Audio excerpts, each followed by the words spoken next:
A biossegurança é o conjunto de medidas técnicas, administrativas e comportamentais destinadas a prevenir e controlar risco de infecções em ambientes da saúde. Ela exige contato direto com fluidos corporais, materiais perfurocortantes e agentes infecciosos. Por isso, se baseia em pilares importantes: o uso de EPIs, que são equipamentos de proteção individual, higienização das mãos, principal medida de evitar propagação de bactérias e vírus, descarte de resíduos, separação segura de materiais biológicos. Antisepsia é a higienização de bactérias por meio de substâncias químicas.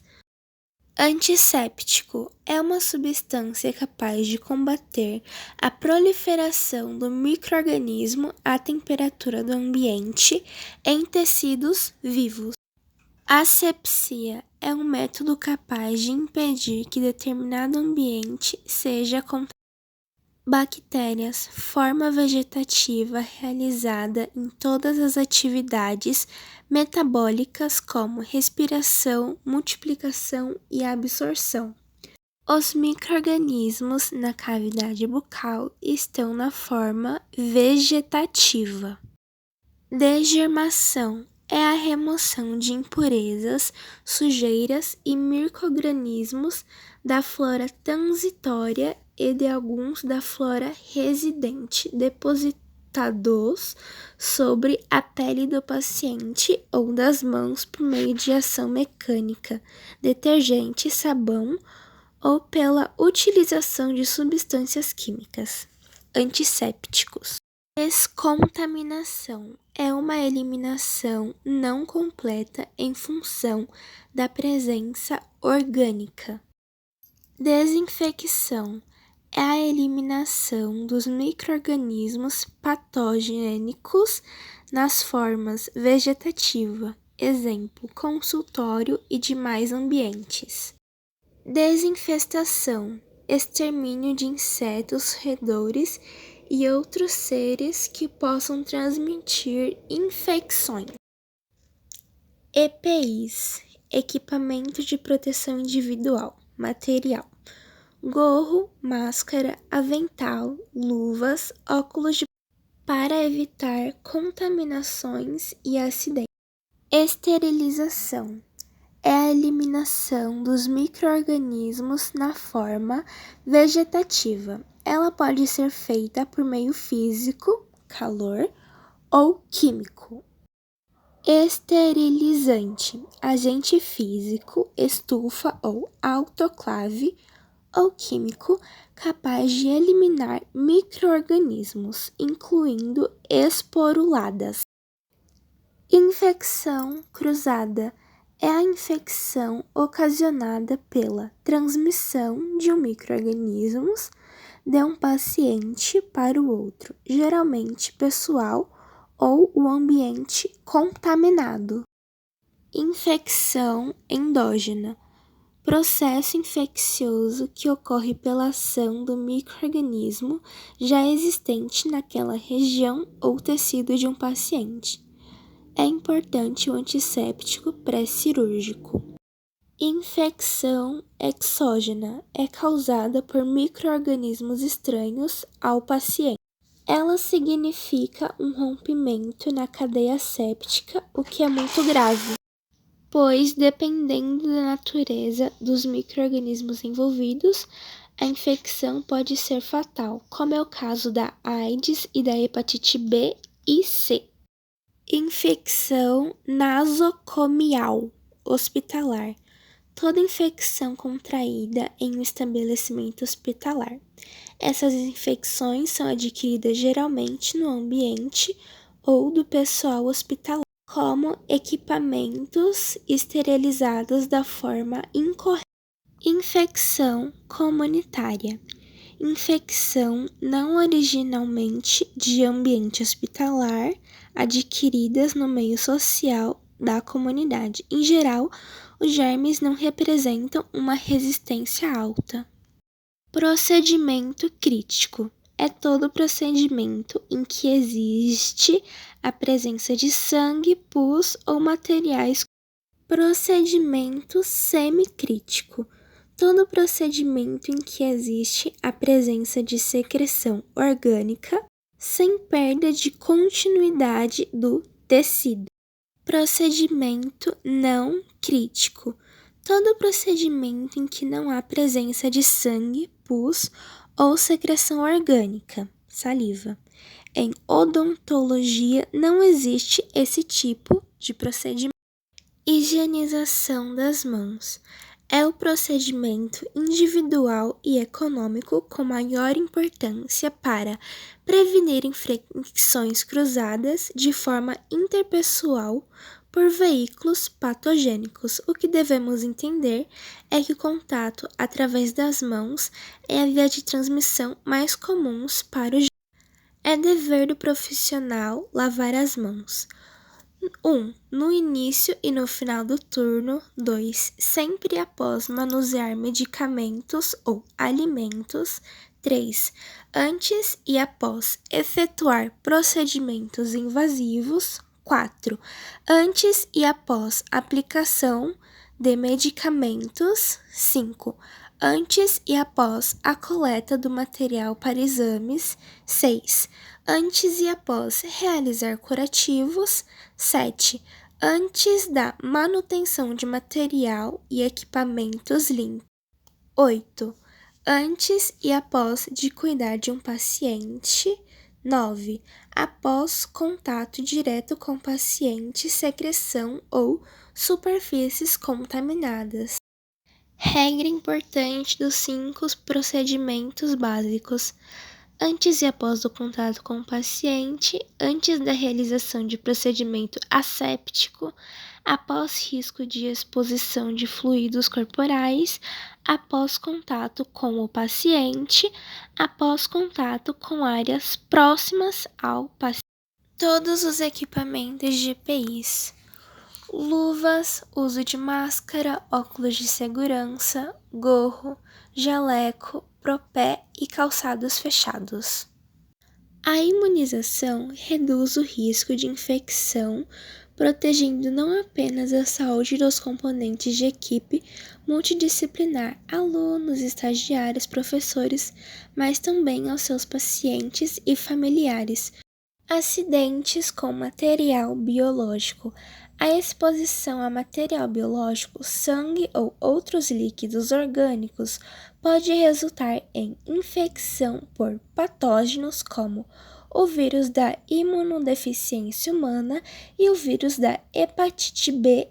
Os acidentes ocorrem através de ferimentos com agulhas, material ou instrumentos cortantes. Tipos de exposição ocupacional: exposições percutâneas, lesões provocadas por instrumentos perfurantes ou cortes, exposição em mucosas, respingos em olhos, nariz, boca e genitália, exposições em pele não íntegra, dermatites. Fatores de risco para ocorrência de infecção: o volume e o material biológico, a carga viral bacteriana da fonte, a forma de exposição, a sustentabilidade do profissional da saúde. Fluidos biológicos de risco para determinadas patologias. Hepatites B e C, o sangue é fluido corpóreo que contém a concentração mais alta do vírus da hepatite B, HBV. E é o veículo de transmissão mais importante em estabelecimentos da saúde. HIV, sangue líquido orgânico contendo sangue visível e líquidos orgânicos potencialmente infectantes, sêmen, secreção vaginal, licor e líquidos peritoneal, plural, sinovial, pericárdico e amniótico. Materiais biológicos considerados potencialmente não infectantes: hepatites B e C, escarro, suor, lágrima, urina e vômitos, exceto se estiver com sangue. HIV: fezes, secreção nasal, saliva, escarro, suor, lágrima, urina e vômitos. Cuidados ao manusear materiais perfuro-cortantes. Ter a máxima atenção durante a realização de procedimentos, nunca reencapar, entortar, quebrar ou desconectar a agulha da seringa, não utilizar agulhas para fixar papéis, utilizar os EPIs próprios para o procedimento, usar sapatos de couro fechado ou material sintético. Alguns exemplos de manejo para sorológica do acidentado.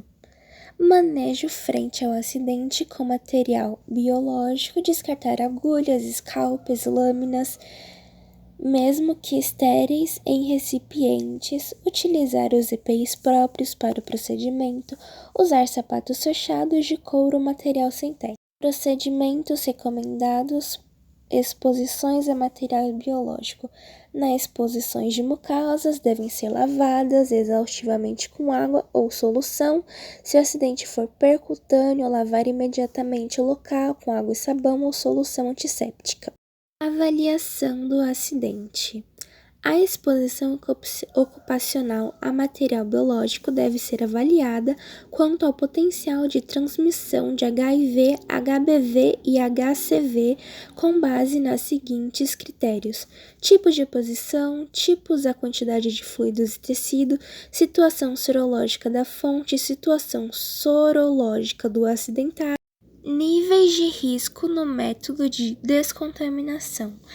Alto risco: instrumentos que penetram no corpo, como esterilização, autoclave ou material descartável.